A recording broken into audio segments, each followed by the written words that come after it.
O OrganaCast deseja dialogar e disseminar sobre elementos da comunicação, humanidades e relações com o meio, e gerar, ou mesmo regenerar, sentidos e insights que inspirem pensar a prática do comunicar e das relações socioambientais e com a natureza, seja ela dentro ou fora de nós.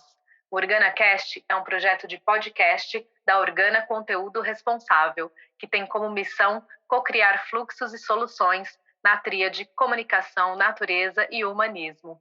Aqui é a Ana Celina, idealizadora da Organa, e é um prazer ter você aqui em nossa casa Gaia e no nosso canal.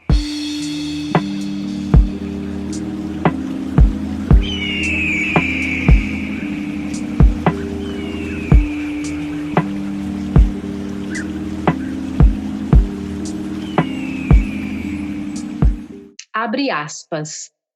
As lendas faziam manejo antes das leis e eram muito mais eficientes.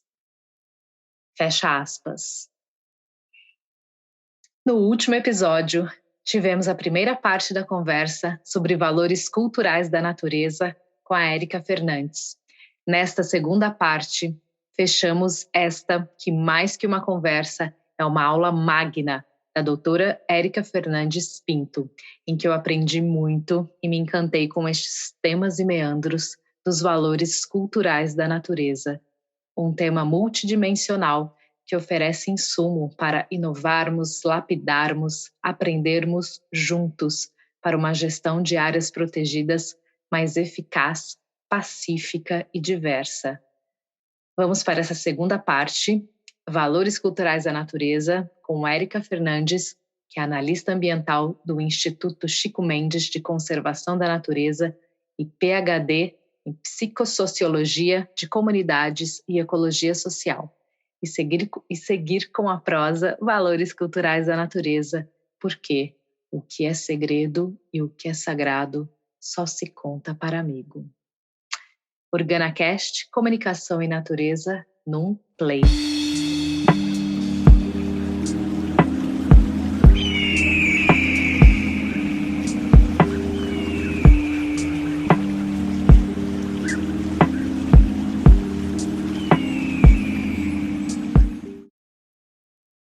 Pegando o gancho, então, assim, qual que é a importância da gente compreender esses laços de conexão das pessoas com a natureza nas políticas de conservação da natureza?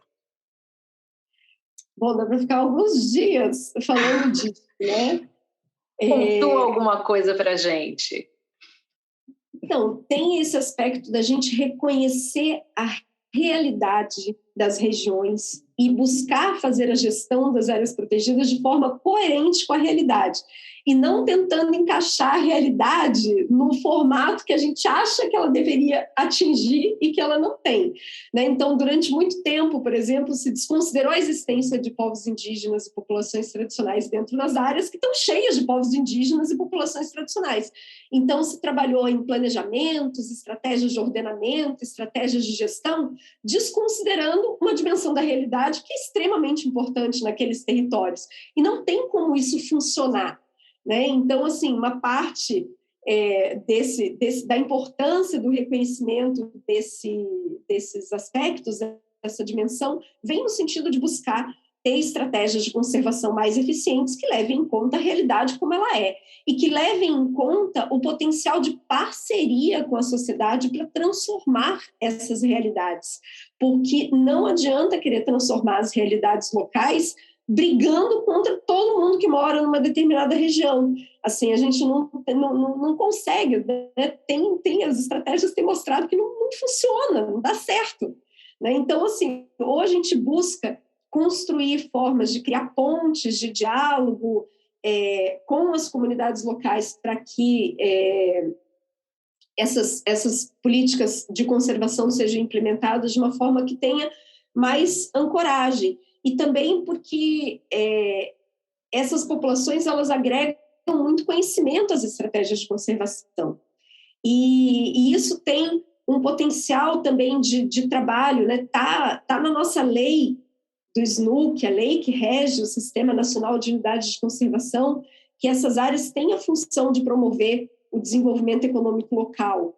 Então, quando a gente trabalha essa questão dos valores culturais da natureza, das histórias, dos produtos locais que são feitos a partir da biodiversidade ou inspirados na biodiversidade, a gente está ajudando a promover essa conexão e não criando áreas que passam a ser áreas desterritorializadas, né, como acontece muitas vezes, assim, são áreas que parece que elas viram ilhas de não lugar, sem nenhum tipo de relação, e a estratégia de gestão não é muito eficiente nesses casos. E falando do ponto de vista da visitação também, o sistema mundial de áreas protegidas, não só o brasileiro, mas o brasileiro, isso é muito expressivo, ele é bastante criticado por promover uma visitação das áreas naturais pautada em apenas um tipo de público, né, que é o urbano que visita as áreas naturais eventualmente, que tem um determinado poder aquisitivo e coisa e tal. E essa dimensão dos valores culturais da natureza abre um arcabouço de possibilidades de se trabalhar também a visitação e a interpretação ambiental, que tornam muito mais rico a interação com o nosso patrimônio natural e cultural. Mas, para isso, a gente precisa de pessoas abertas a integrar a realidade. Porque isso é uma outra coisa assim, que se fala, né? A gente tem os biólogos, a galera das áreas naturais, e daí precisa ter mais sociólogos e antropólogos. Eu já defendo que não é esse o ponto nevrálgico da questão. Assim, a gente não precisa de visões que se somam, a gente precisa de visões que se integram, a gente precisa de biólogos capazes de olhar para a dimensão cultural, integrar isso nas suas práticas, e a gente precisa de antropólogos e sociólogos capazes de integrar a questão da conservação da natureza e a visão ambiental, e não ficar os dois lados brigando e se somando. Então, a questão é o encontro e não o somatório das partes, mas como que a gente realmente integra essas visões. Gente, comunicação, cultura, relações, né, criar relacionamento, fortalecer relacionamento, né, é investimento de tempo e paciência e coração, né, mente e coração principalmente. Érica, então falando nessas comunidades, nesses territórios, né, com essa presença forte cultural, onde estão, né, onde vivem essas etnias, as comunidades tradicionais que são fortes expressões desses valores culturais da natureza? Você falou do etnoturismo, né? Como é que é? Onde é que ele acontece aqui no Brasil? Traz um exemplo para a gente.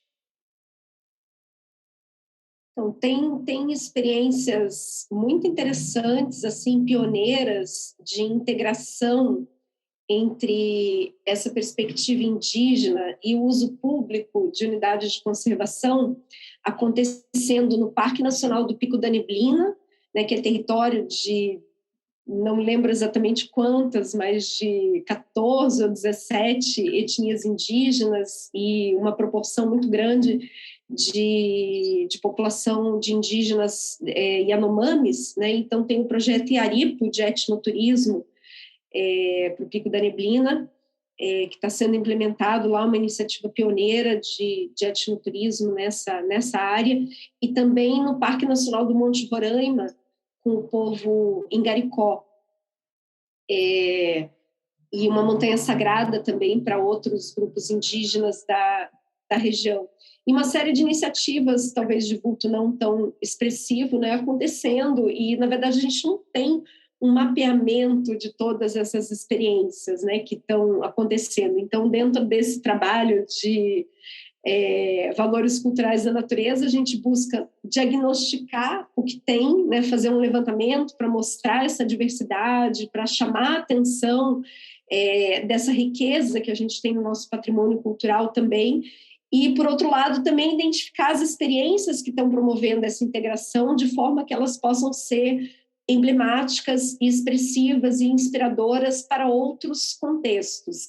Então, fica o convite também para quem está desenvolvendo trabalhos nesse sentido, entrar em contato e compartilhar as suas experiências, o que está sendo desenvolvido. Pensando um pouquinho aí no tema do seu estudo, como é que se caracteriza um sítio natural sagrado? Então, a definição de sítios naturais sagrados, né, que foi cunhada internacionalmente, ela é bem ampla e ela envolve áreas de terra ou de água que têm um significado simbólico especial para povos e comunidades ou religiões institucionalizadas, linhas espiritualistas ou para a sociedade geral. Então, ele é um rótulo, né, que foi criado, proposto por pesquisadores para abarcar um conjunto bastante heterogêneo de possibilidades. E o que pode ser considerado sítios naturais sagrados varia de acordo com as tradições também que a gente está levando em consideração, né? O território nacional é muito rico em sítios sagrados indígenas, eles são pouquíssimos mapeados ainda no nosso contexto atual, tem poucas experiências de mapeamento e de reconhecimento de sítios sagrados indígenas desenvolvidas no Brasil. As pioneiras são lá no Alto Rio Negro e mostram que, assim, tipo, num trecho de 200 quilômetros de rio, tinha 300 lugares sagrados dos povos ali, habitantes daquela região.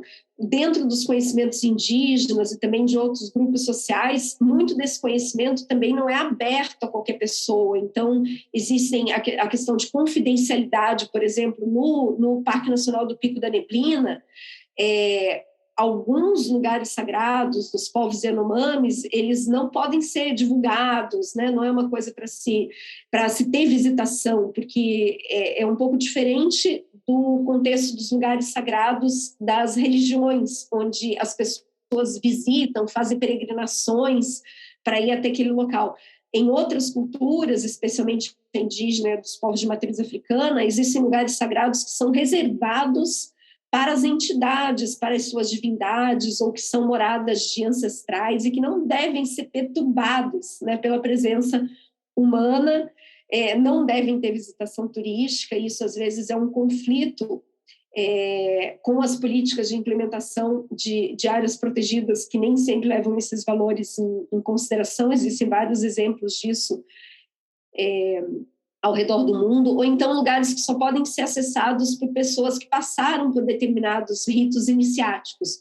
O próprio Pico da Neblina, o Iaripo na língua Yanomami, as primeiras expedições que tiveram para lá, que hoje são guiadas pelos próprios Yanomamis, antes de começar a caminhada, né, o pessoal teve que passar lá pelos ritos de purificação, junto com o pajé e não sei o quê, e receber uma preparação e uma limpeza para poder acessar uma parte do território Yanomami que é considerada um território sagrado. Então, isso varia bastante de acordo com cada tradição. E a gente tem mais registros relacionados a sítios sagrados de povos indígenas por conta dos processos de licenciamento de empreendimentos que potencialmente impactam esses lugares. Então, normalmente, quando a gente descobre que um determinado lugar é um sítio sagrado indígena, porque ele está sendo ameaçado por alguma proposta de construção de hidrelétrica, de estrada ou de coisas do gênero.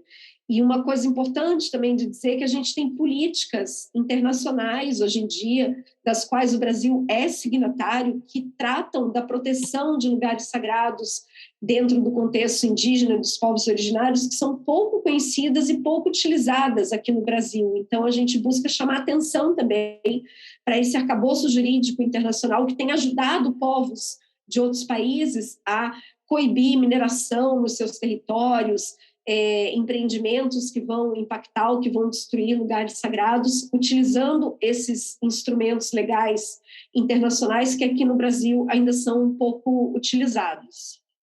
Tem centenas de links, né? O que eu faço normalmente quando as pessoas querem conhecer mais dessa discussão, eu tenho 2 artigos principais, assim, um onde eu fiz uma contextualização desse debate internacional sobre a temática, e ali eu menciono outras questões importantes sobre esse conceito de sítios naturais sagrados, é que eles se referem principalmente a paisagens da natureza. Então, são montanhas, são cavernas, vulcões, rios, lagos, que têm esses significados simbólicos, espirituais, especiais para diferentes culturas. E, em geral, esses lugares eles são reconhecidos pela cultura, eles não são criados pela cultura. E eles estão associados a essa questão da presença de divindades, são reconhecidos como locais que têm uma energia diferente dos lugares que estão no seu entorno. Então, mesmo nas culturas que têm a natureza toda como sagrada, que é o que acontece, né, na maior parte das tradições dos povos originários e nativos, existem lugares especiais em meio à paisagem que, inclusive, são nomeados de forma diferenciada. Em algumas regiões, por exemplo, eu estive visitando o Havaí, né, e acompanhada de 2 kahunas havaianos, assim, as montanhas têm nome, elas têm personalidade, né? Hoje em dia tem até um movimento de direitos da natureza que reconhece direitos de personalidade jurídica a paisagens sagradas da natureza. É uma discussão ainda bastante incipiente no Brasil, mas expressiva internacionalmente e muito, muito interessante. E existe uma nova categoria de governança sendo trabalhada no âmbito da IUCN, que é a governança espiritual também, que é bastante interessante, porque assim a gente tem a governança governamental, particular, privada, comunitária, e existem territórios que quem determina o que pode ser feito naquele território, o que não pode ser feito, são as entidades que lá habitam, não são as pessoas, né, que têm relação com essas entidades. Então, quando, por exemplo, os povos de matriz africana têm muito isso. Quando alguma coisa vai afetar um determinado território, se pergunta assim, mas pode mexer nisso? Pode dizer? Eles falam assim, a gente tem que primeiro conversar com os orixás. Não é a gente que vai dizer o que pode ou o que não pode fazer. Quem vai dizer é o orixá, né? Então, tem que parar tudo e vamos conversar com o orixá. Daí o orixá vai dizer o que pode fazer, o que não pode fazer.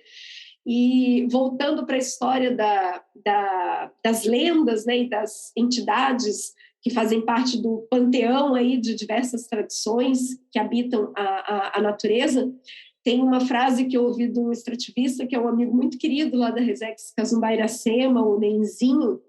Ele viu uma apresentação minha sobre esse tema e depois ele trouxe essa frase, né? Ele falou que as lendas faziam o manejo antes das leis e eram muito mais eficientes, né? Porque as lendas têm coragem cultural e social e tem respeito por conta disso. As leis, às vezes, são totalmente descabidas dentro do contexto das realidades locais, né? E a gente também tenta implantar leis meio genéricas, assim, que não fazem nenhum sentido dentro do contexto de determinadas comunidades, e isso gera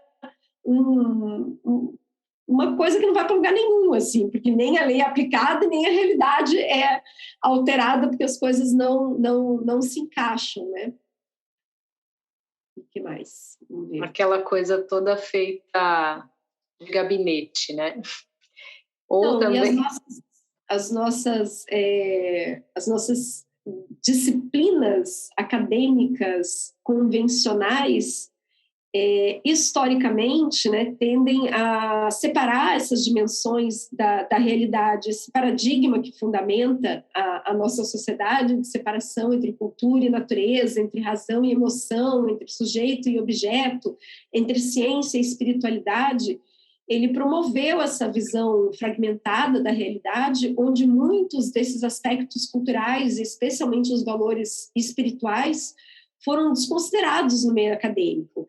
E uma questão muito importante quando a gente vai trabalhar com isso, com povos indígenas e outras populações tradicionais, é que a gente não adentra dentro dessa dimensão com um olhar de fora, a gente só adentra com um olhar de dentro. Então, ou você entra de malicuia na história, ou não tem, por exemplo, não tem como estudar candomblé, tipo, olhando de fora. Você só consegue estudar o candomblé entrando para dentro, né? Assim, e as tradições indígenas funcionam um pouco dessa forma. Tem uma outra frase que eu gosto muito também, que é de um professor que foi meu orientador de mestrado e que é um grande amigo também, que ele fala que o que é segredo e o que é sagrado só se conta para amigo, não se conta para pesquisador, não se conta para gestor público, não se conta para pessoas que chegam lá de uma forma preconceituosa, muitas vezes, para com essas tradições que tratam as coisas como superstição, que não acreditam nesses conhecimentos.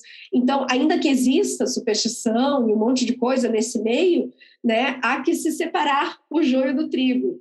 E a gente pode ser pesquisador, gestor público e tal, e ter uma relação mais direta com essas realidades também, né? Isso se chama de construir pontes entre esses conhecimentos. A gente precisa das pessoas que vão lá e metem o pé numa realidade e na outra, e que conseguem servir de canal de tradução, né, para trazer esses elementos. Isso foi uma coisa que eu senti e recebi, inclusive, assim, né, nas minhas práticas espirituais, assim, quando eu estava fazendo esse trabalho sobre os sítios naturais sagrados, que a minha função era servir como um canal de tradução, né, de um conhecimento que estava inteligível para o público acadêmico, para o público da gestão pública.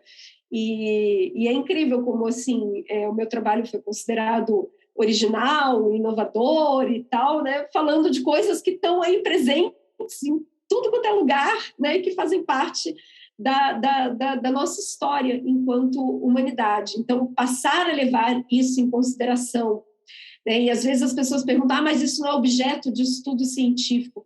Gente, qualquer coisa que existe na realidade é passível de estudo científico.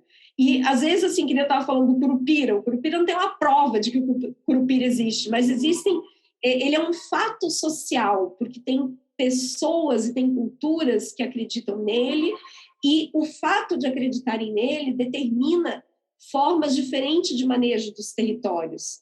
Então, é isso que a gente deve estudar, e não se o Curupira existe ou se o Curupira não existe, né? E sim o que isso implica na forma de interação com o território. O mapinguari, por exemplo, que é uma espécie também mágica aí da floresta amazônica, existem zoneamentos de terras indígenas onde os índios colocam no zoneamento o território do mapinguari. Existe conhecimento ecológico tradicional associado a essa espécie, áreas onde não se vai, porque é território do mapinguari.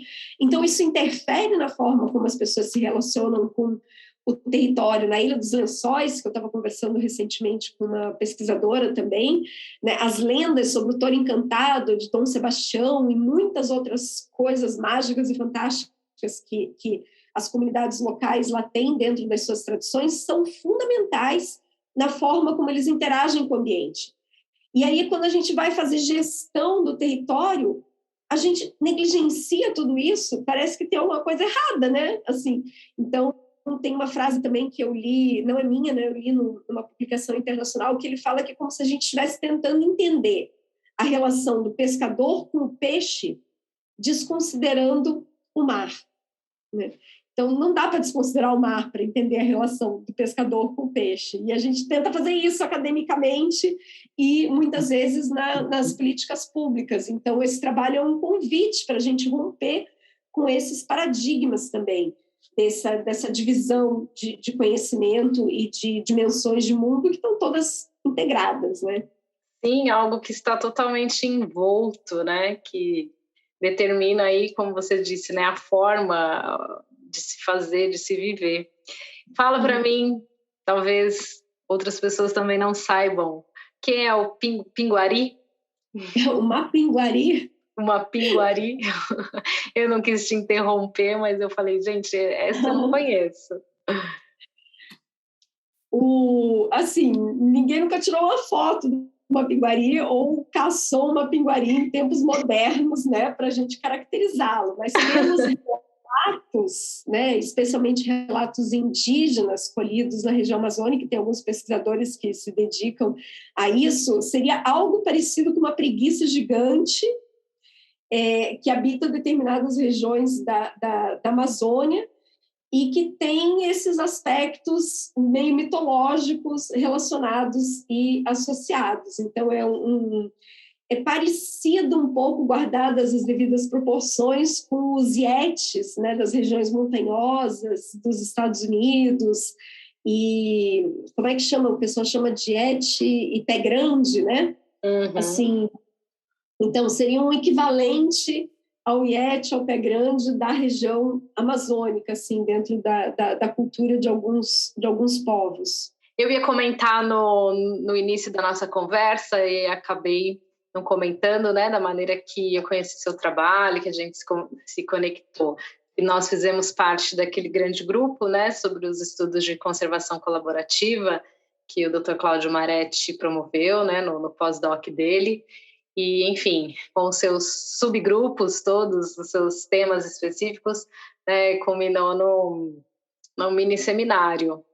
Então, quando eu vi a sua apresentação, eu achei assim incrível, né? Como eu já te falei, conectando com muitos elementos que hoje, toda essa questão, não só hoje, né, mas toda essa questão que envolve, né, a sensibilização, a conexão, o engajamento, né, a participação, a comunicação, a própria educação ambiental também, elas, né, esse âmbito, né, humano, né, mais assim filosofal, né, eles não tem como você disse, né, tá envolto o mar ali, não tem como tirar, né? Então essas subjetividades, essa questão mais empática, esse olhar mais humano, como você disse, né, tem que ter a emoção, né, tem que ter o coração ali, senão a gente, enfim, a gente vira pedra e pronto, né, diz que até a pedra sente, né, tá ali, mas enfim, nesse contexto, né, eu achei interessante quando você trouxe também aquela relação, né, do mito moderno versus o homem selvagem, né, e que a gente... Como é que a gente lidar com isso, né? É possível, né, olharmos para o caminho do meio? Esse é um confronto clássico, né, dentro do movimento de conservação da natureza, entre o mito moderno da natureza intocada, que envolve considerar que determinadas áreas naturais nunca tiveram relação humana e podem ser mantidas também, né, sem nenhum tipo de interação humana, e o mito do bom selvagem, que considera os povos originários, nativos, indígenas, como povos com culturas conservacionistas, que protegem a natureza e que só fazem coisa boa, né? Assim, eu particularmente acho que nenhum dos dois está certo, nenhum dos dois está errado, né? Assim, a gente está lidando com realidades que são super complexas, onde a gente encontra de tudo. Áreas intocadas na natureza, elas realmente existem, e eu encontrei áreas intocadas na natureza estudando os sítios sagrados, que são especialmente topos de montanhas e outras regiões do mundo que nunca foram acessadas por seres humanos, não porque não dá para chegar lá, mas porque elas têm valores espirituais e sagrados associados a esses territórios que, culturalmente, elas foram mantidas sem uso e ocupação por séculos, quiçá milênios. É o caso, por exemplo, do Monte Kailash, no Tibete, que é uma das poucas montanhas, das montanhas mais altas do Himalaia, que nunca foi escalada. Ele é uma montanha que se faz uma peregrinação ao redor da montanha, mas não se sobe a montanha. E já foi dado permissão para alguns escaladores subirem essa montanha e gentilmente eles declinaram desse convite em respeito às tradições dos milhares de povos que tem ali ao redor, no Tibete, no Nepal, no Butão, que consideram essa montanha como uma montanha sagrada. E o mito do bom selvagem também, assim, ainda que assim a gente não possa, nem todas as práticas indígenas são conservacionistas. A gente tem inúmeros exemplos registrados em literatura e evidenciados na prática também de degradação ambiental protagonizada por povos indígenas, assim. E então, assim, em muitos casos a gente tem que buscar uma adequação também das necessidades de sobrevivência em contato com a natureza, com as necessidades de proteção de determinadas espécies que estão em vias de extinção, que estão ameaçadas. Existem histórias, né, registradas em estudos de extinções causadas por uso excessivo de determinadas espécies, mesmo antes do contato com as populações colonizadoras. Então, é um equívoco também, né, romantizar esses grupos como conservacionistas por natureza, né? Porque tudo é uma questão de equilíbrio. E a gente tem os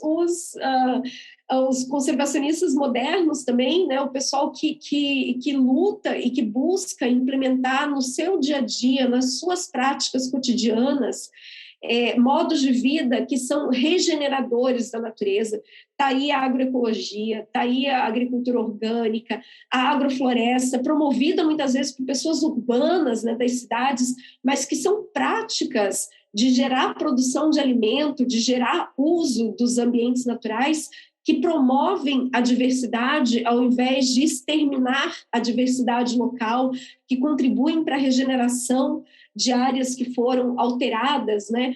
E aí essa questão do caminho do meio, a gente não romantizar nem demonizar uma situação e outra, e buscar esses pontos de encontro, esses pontos de convergência, trabalhando junto, nenhum conhecimento é superior ao outro, e valorizar e estimular os pensamentos, as palavras e as ações que estão alinhados com essa proposta de regeneração planetária, que é o que a gente mais precisa no nosso contexto atual. Então, estimular, ainda que tem um monte de coisa errada acontecendo, tem um monte de coisa legal acontecendo também.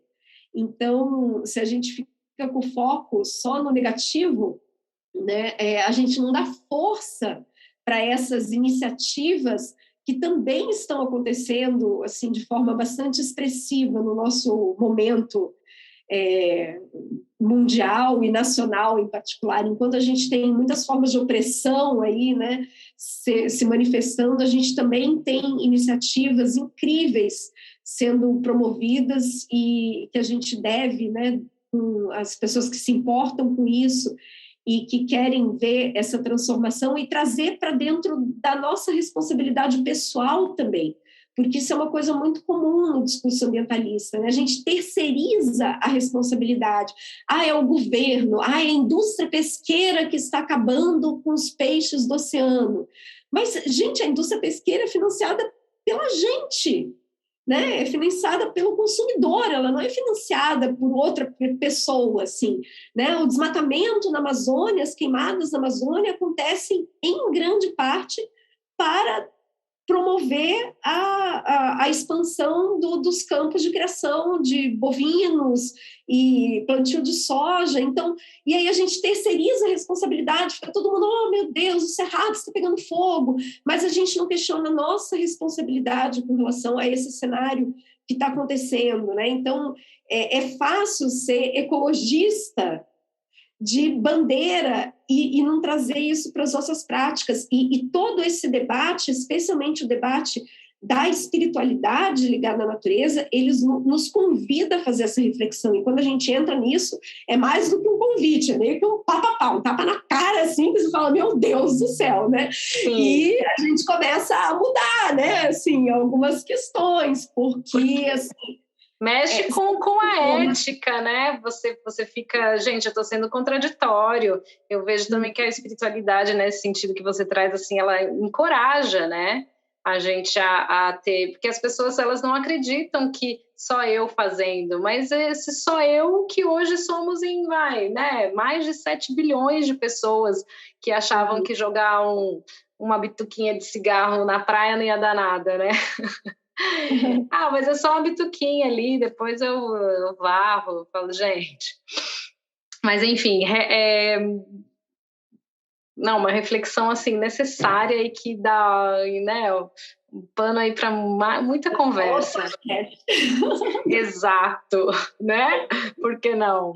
E, sem dúvida, né, essa questão de trabalhar com paradoxos, né? É ou não é, né? Sim ou não, tudo bem, né? Tem a dualidade, é uma coisa, mas dentro da nossa, né, realidade, enfim, né, complexa, cheia de circunstâncias, não tem como dizer, né? Isso é certo, isso é errado. Eu concordo plenamente com você que o caminho do meio é a gente pegar esses elementos que enriquecem, né, que nos trazem um aprendizado, que somam para um desenvolvimento, né, para um bem-estar, para um aprender, para um criar para o bem. Porque eu também, olha, depois de, né, enfim, já o quê? Uns 20, quase 20 anos que eu sou, vamos dizer, né, ambientalista, socioambientalista, conservacionista, também às vezes complicado a gente rotular.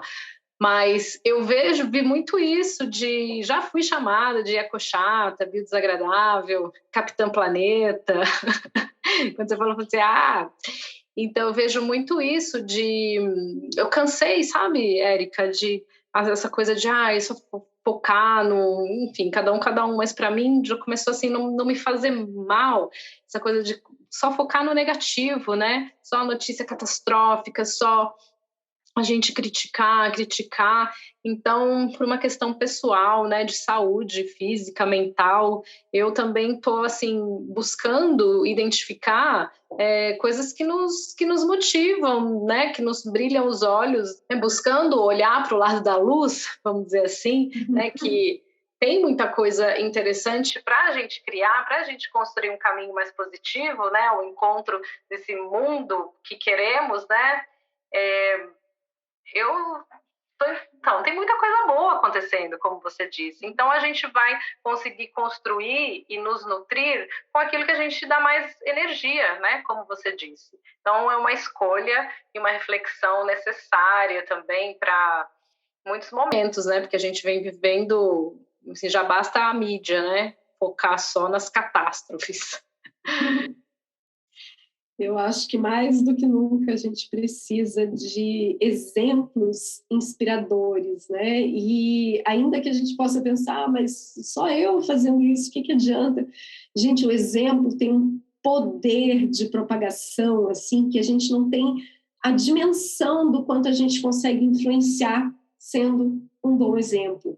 Um exemplo das transformações que a gente quer ver no mundo, assim, a gente é muito mais do que um, né? E quando a gente se une em dois e cria um movimento e junta três e não sei o quê, isso ganha uma proporção que vai em progressão geométrica e não em progressão linear. E nós precisamos também, nesse contexto de mundo, de esperança, de coisas que renovem a nossa esperança. Esperança, e a exato.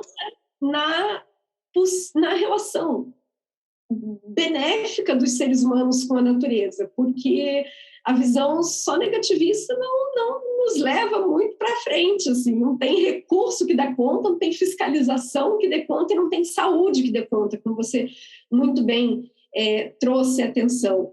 E assim, eu acredito firmemente que é estimulando os usos positivos da natureza que a gente vai minimizando os impactos dos usos negativos, sem esquecer que tem coisas que têm que ser coibidas, que tem que ter estratégias de fiscalização, de controle e tal, mas principalmente estimulando o uso positivo.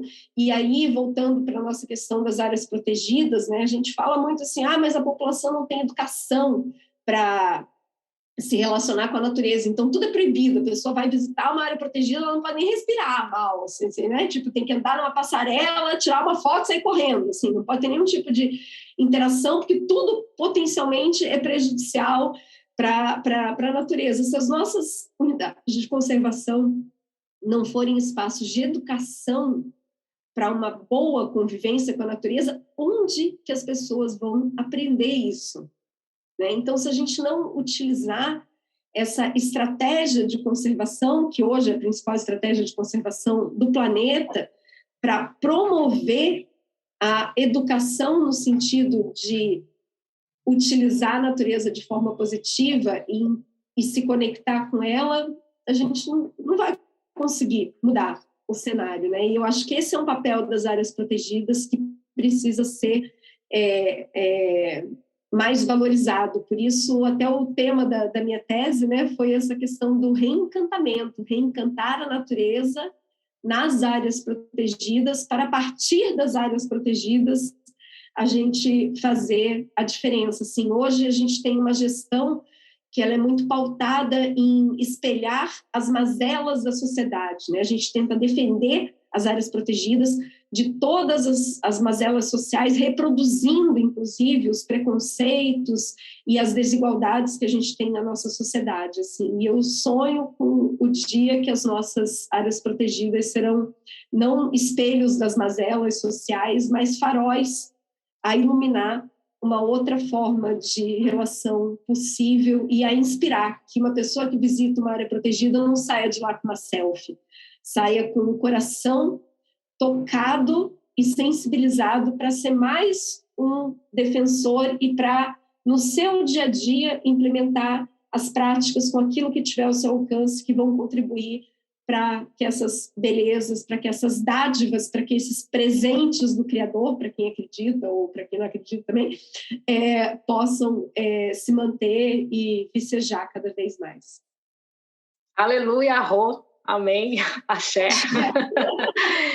E não me horrorizei. Ô, Érica, não, também, eu acredito também que as áreas protegidas, esses territórios, são palcos de transformação, né? E, enfim, é isso. E assim, trazendo essa questão que você colocou dos usos, né, nesses territórios, o que você recomenda, né, como incremento, como alternativa de uso público nas áreas protegidas, né, em áreas protegidas, para valorizar, para a gente respeitar esses valores culturais da natureza? Então, internacionalmente, a gente tem uma série de documentos que foram elaborados aí na última década, e inclusive, bem recente, que tem uma série de diretrizes e princípios voltados para a integração de valores culturais e espirituais na gestão das áreas protegidas.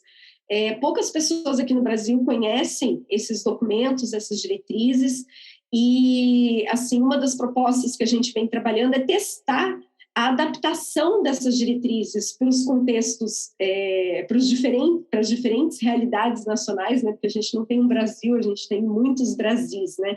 Mas a gente não precisa estar reinventando a roda, a gente pode aprender com exemplos inspiradores do que vem sendo feito em outros países, adaptando, logicamente, para a complexidade da realidade brasileira, que eu não conheço nada parecido, assim, de tudo que eu já visitei em todos os lugares do mundo, em vários continentes, assim, eu nunca vi nada parecido com a complexidade e a heterogeneidade da realidade brasileira. Então, isso dá muito mais trabalho para a gente fazer as coisas, mas também nos abre um potencial enorme de inovação, né? De usar essa criatividade do povo brasileiro e tudo mais para começar a construir coisas que sejam ousadas, inovadoras e que façam essas pontes. E a etapa número 1 de tudo isso é a gente reconhecer a existência desses valores, dessas dimensões, desses povos e passar a considerá-los, a ouvi-los. Né? Porque quando a gente trata as áreas naturais e as áreas protegidas em particular, e as unidades de conservação de proteção integral, mais especificamente como áreas apenas de natureza, né, de forma biologizada, a gente não dá abertura para nada disso que pode acontecer. Então, quando a gente, assim, o passo 0 é a gente passar a considerar que essa dimensão existe e ir buscando essa construção em conjunto com as comunidades, os povos, as populações que são os detentores desses valores, dessas percepções, desses significados, formas de implementar isso na nossa realidade local. Então, assim, não tem uma receita pronta. As fórmulas, elas têm que ser construídas de forma adaptada a cada contexto, mas ela tem alguns ingredientes que são fundamentais, né? Um dos ingredientes é a gente parar de fazer de conta que a realidade é do jeito que ela não é, né? Eu estou trabalhando agora com uma área protegida, por exemplo, de proteção integral, que fica no estado do Rio de Janeiro, que ela é importantíssima do ponto de vista do uso religioso evangélico e tal, e assim, tem um monte de gente, pesquisadores que dizem, não, mas não pode, porque é uma categoria que não permite, e faz de conta que não tem, entendeu? Assim, mas tem, e aí você faz o quê? Aí a gente vai propor de fazer um ordenamento, de não, mas não pode fazer o ordenamento da atividade. Gente, mas a atividade está lá. Não, mas não pode, mas ela está. né? Ela está há 50 anos. Então, assim, tipo, ela existe, quer você queira, quer não, né? Quer a lei diga que pode, quer a lei diga que não, ela está lá. Então, ou a gente lida com ela do jeito que ela é, ou a gente continua criando ficções na nossa cabeça e dizendo que está fazendo conservação ambiental sem estar, né? E então, assim, esse reconhecer a realidade como ela é. Uma outra coisa muito interessante, assim, quando, assim, já fugindo, assim, já indo para outro, depois você considera os que você corta, né? Mas, assim, quando a gente pega um estudo, a galera da área ambiental, quando pega um estudo de impacto ambiental que desconsiderou a existência de espécies ameaçadas de extinção, endêmicas, ecossistemas únicos e não sei o quê, que o estudo não considerou aquele aspecto. O que se faz? Fala assim, esse estudo está errado, ficou faltando considerar esse elemento, aquele elemento e aquele outro elemento. Aí, quando a gente pega um plano de manejo de uma unidade de conservação que foi construído analisando apenas aspectos físicos e biológicos, desconsiderando qualquer tipo de relação cultural, inclusive a presença de milhares de pessoas dentro da área protegida, a gente diz assim, não, mas o regulamento fala que não pode. Sabe, a gente não fala assim, gente, esse regulamento foi feito ignorando uma parte importante aí da coisa, sabe? Aí a gente quer seguir o regulamento. Sim, não tem como a gente seguir um regulamento que foi feito desconsiderando a realidade. Então, a gente tem que adequar o regulamento à realidade e ajustar a realidade num sentido de promover uma melhor conservação da natureza. Mas esse ajuste da realidade, ele começa a acontecer quando a gente dialoga com a situação que está acontecendo, e não quando a gente ignora a situação e ignora as pessoas que são os protagonistas dessa situação. Então, mesmo para proibir uma prática, você tem que dialogar com os praticantes. Não tem jeito de proibir uma prática sem conversar com os praticantes, porque você não vai botar fiscalização sentada lá na porta do negócio. Isso se as unidades de conservação tivessem porta, né? Porque a maioria não tem delimitação, não tem demarcação, não tem sinalização. Então, assim, não tem alternativa a não ser dialogar com esses grupos sociais. E essa é a grande mudança de paradigma de conservação e que está sendo construída internacionalmente, que, como você bem comentou, né, a gente trabalhou com essa visão no nosso primeiro encontro aí, e que fazemos votos, né, de que mais pessoas passem a olhar para isso, a levar isso em consideração, porque eu acredito que o caminho é por aí, e o contexto internacional, onde a gente tem os melhores exemplos acontecendo, tem mostrado que é por aí também, né? Então, caminhemos juntos. Sempre. Pegando um gancho, a gente já está caminhando para o fim da nossa conversa, dessa aula, né, Érica? Da nossa aula. Gente, vocês não têm noção, né, aqui o valor dessas informações, desses estudos que a Érica está trazendo para a gente. Então, Érica, diálogo, né? Como você falou, gente, a favor ou contra, não tem como, né? A questão das nossas relações em diversos âmbitos, motivos, propósitos, né? Nossa cultura foi feita através da nossa comunicação. Então, como é que você já trouxe uma pitadinha, mas, né, para a gente provocar aqui e fechar com esse tema, como é que você relaciona, né, a importância, né, a implicação dos valores culturais no contexto da gestão e das ações de comunicação das áreas naturais protegidas? Então, vou ser bem breve nessa pergunta, assim, retomando uma cena, né, que eu fotografei no Parque Nacional da Colômbia, uma placa no meio do mato, lá no meio do Parque Nacional, onde eu estava fazendo uma caminhada, que ela dizia a seguinte frase, né? No interior do ser humano foi cortado o bosque da sua sensibilidade e secou o rio da esperança. Por isso, para a gente poder reflorestar nossos bosques, repovoar nossos rios, mares e coisa e tal, a gente precisa primeiro reflorestar os corações humanos. Assim, e eu acho que a gestão, a conservação e a comunicação caminham por aí, assim. E os valores culturais da natureza, eles nos convidam a fazer isso, não só transmitindo informações descontextualizadas, né, da vida, dos propósitos, dos anseios das pessoas, mas a contar histórias, né, que são a nossa fonte mais primal de comunicação e de transmissão, não só de informações, mas também de valores. Então, é um convite para a gente ser mais criativo mesmo na forma como a gente trabalha, na forma como a gente faz gestão, na forma como a gente entende esse papel das parcerias, esse papel das articulações, especialmente da comunicação e da interpretação ambiental. Que lindo! Amei! Suspeita, né? Mas amei. Perfeito, perfeito. Reflorestar os nossos corações. Não tinha como ser mais providencial, né? Perfeito. Érica, querida, para a gente fechar, fala um pouquinho então, dos seus projetos, né? Do seu canal. Você tem... Onde é que você divulga o seu trabalho? Fique à vontade. Você também comentou que tem uns artigos que você pode disponibilizar, né? Ou documento, ou link.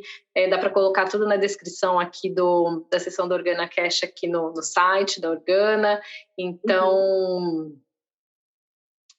eu vou deixar já tudo aqui para quem quiser acessar. Fica à vontade para falar um pouquinho dos seus canais.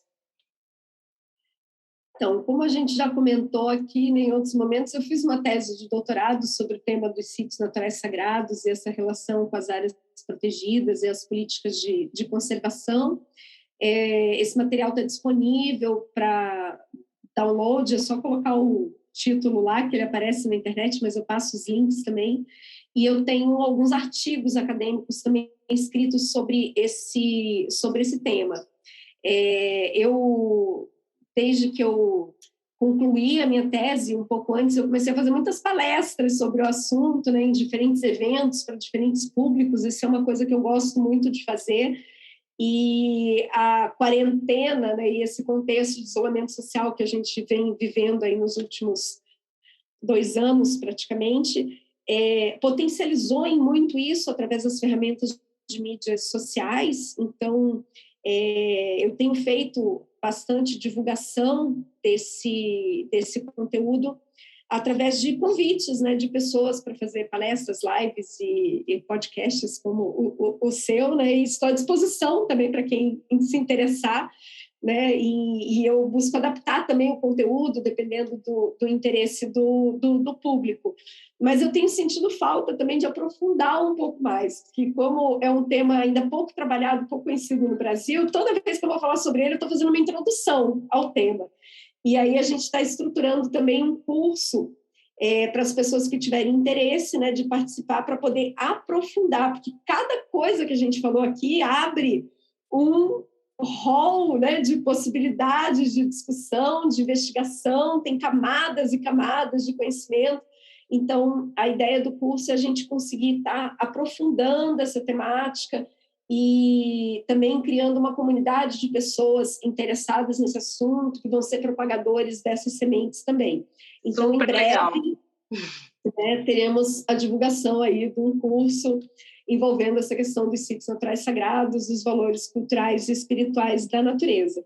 E eu ainda sou um pouco iniciante nas mídias sociais, mas assim, a gente tem um site em construção, uma página, um perfil no Instagram, e eu tenho um blog onde eu escrevo a história de alguns lugares sagrados de um jeito mais jornalístico, não tão acadêmico, que é um dos trabalhos que eu mais gosto de fazer, que é contar a história de alguns desses lugares, vários que a gente comentou aqui durante essa nossa prosa, tem histórias deles contadas lá no blog, e eu busco contextualizar as lendas, os mistérios, os valores culturais que tem associado a paisagem com a sua história socioambiental e com a realidade local. Eu busco também me conectar com o propósito espiritual daquele sítio sagrado, assim, né? Tentar compreender qual é a mensagem que ele está querendo trazer, tanto que eu brinco que não sou eu que escolho qual é o sítio que eu vou contar a história, é o sítio que escolhe ser contado. Ele fala assim, agora é minha vez, né? Eu estou querendo falar.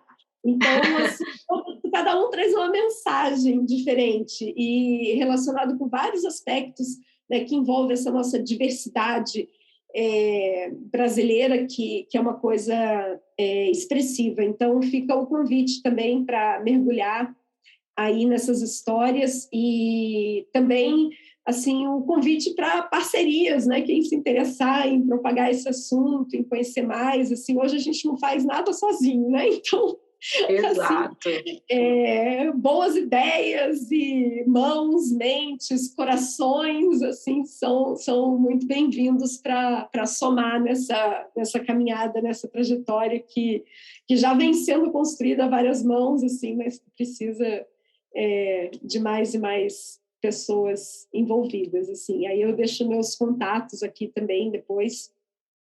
Tá bom, você falou do seu perfil no Instagram, mas não falou @, como é que é? Sítios Naturais Sagrados?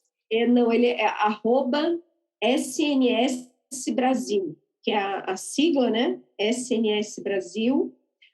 O blog também é snbrasil.blogspot.com. O meu Instagram pessoal é @ericafernandespinto, Erica com K.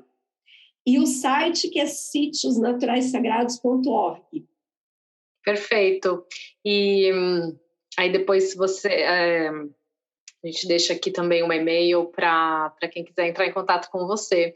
Então eu quero agradecer super a presença, né, dessa pesquisadora, dessa profissional, dessa mulher que enriquece o nosso Brasil, né, trazendo, valorizando esse tema super interessante, super importante, né, para a nossa cultura, para a nossa vida, para a nossa natureza. Érica, parabéns pelo trabalho, foi um prazer, de fato, né, conversar com você. Obrigada por, né, disponibilizar esse tempo para trocar, para trazer isso para a gente. E muito obrigada, né? Seguimos aí em contato. E é isso. Muito obrigada mesmo.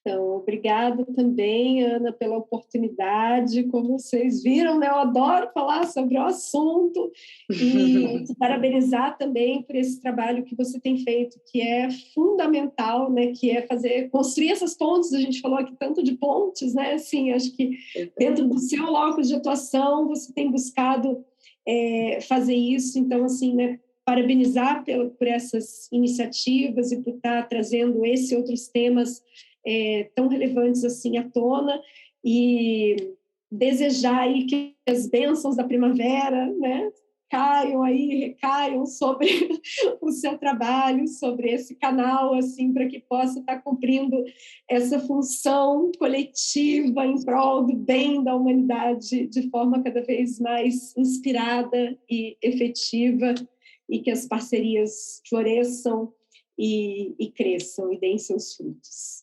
Floresçam, né? Adorei as bênçãos da primavera para nós. A você que chegou até aqui, obrigada. Envie seu comentário, sua sugestão pelos canais da Organa. Acompanhe os EPs pelo @OrganaCast. Vamos ampliar o eco dos temas em prol da conservação da natureza. Compartilhe esse podcast com quem você quer levar esta prosa. No próximo EP, a gente volta com mais. Até lá! OrganaCast é uma criação da Organa Conteúdo Responsável e produção da 012 Filmes.